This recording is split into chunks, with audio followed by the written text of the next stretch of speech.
கொதிக்கும் போதே. ஏன்னா நல்லெண்ணெயா ஊர்லெல்லாம் நல்லெண்ணெய் செக்கில் ஆட்டி வச்சு அப்படியே தாளிப்பாங்கங்க. மசாலாவை வறுத்து அம்மியில் வச்சு அரைச்சிருவாங்க. இப்போல்லாம் அம்மியில் வச்சு அரைக்க முடியாது. இருக்குது அம்மி இதோ இருக்குது, நான் அரைக்க முடியாது. ஏன்னா கையெல்லாம் வலிக்கும் நோவுமா, அதுக்காண்டி தான் மிக்சியில் போட்டு வச்சிட்டாமா. அப்படியே போனால் எப்படி பாடுறேன் கேளுங்க. கத்தாதி கத்தாவே ஆசீர்வதியும் விரைவா, தூதர்கள் இறங்கும் வாசத்தலம் இதுவா. கத்தாதி கத்தாவே ஆசீர்வதியும் விரைவா, தூதர்கள் இறங்கும் வாசத்தலம் இதுவா.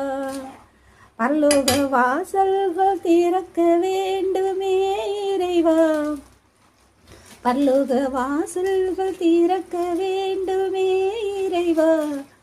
தூதர்கள் இறங்கும் வாசத்தலம் இதுவா, தூதர்கள் இறங்கும் வாசத்தலம் இதுவா.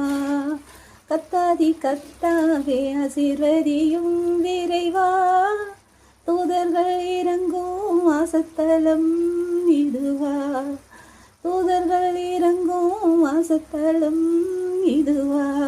பார்த்தீங்களாங்க, பாட்டு நல்லா இருக்கா? குழம்பு பார்க்குறதுக்கு அழகாக இருக்கா? சாப்பிட்டதுக்கப்புறம் தான் தெரியும் எப்படி இருக்குன்னு. ஆனால் நல்லா தாங்க இருக்கும். இந்த பொண்ணை பாருங்களேன், கமருது. இந்த பொண்ணை பாருங்களேன், பாருங்கள், மிக்ஸி அரைச்சிருக்கோம். மிக்ஸியோட அந்த சாரோட மூடியை தொலைச்சிட்டேங்க. என்னன்னா வீடை ஒதுங்க வைக்கிறேன்னு சொல்லிட்டு பழைய மிக்சிக்குள்ளே சாருன்னு நினச்சி புது சல்லி குப்பையில் கொண்டு போய் போட்டு வந்துட்டேங்க. இப்படி தான் எதனாலும் மறந்து போய் இருக்கிறத இடத்த விட்டு இல்லாத இடத்துல கொண்டு போய் வச்சுக்கோம். இருக்கும் இடத்தை விட்டு இல்லாத இடம் தேடி எங்கெங்கோ அலைகிறாய் அனுத்தங்கமே அப்படின்ற மாதிரி. இப்போ இது ஒரு டப்பாவோட மூடி, அதை வச்சு மிக்சியை இது பண்ணுறோம். ஏன்னா கடையில் போய் வாங்கணும், அவசரத்துக்கு வாங்க முடியாதா, அதனால் இப்போ வைக்கிறோம்.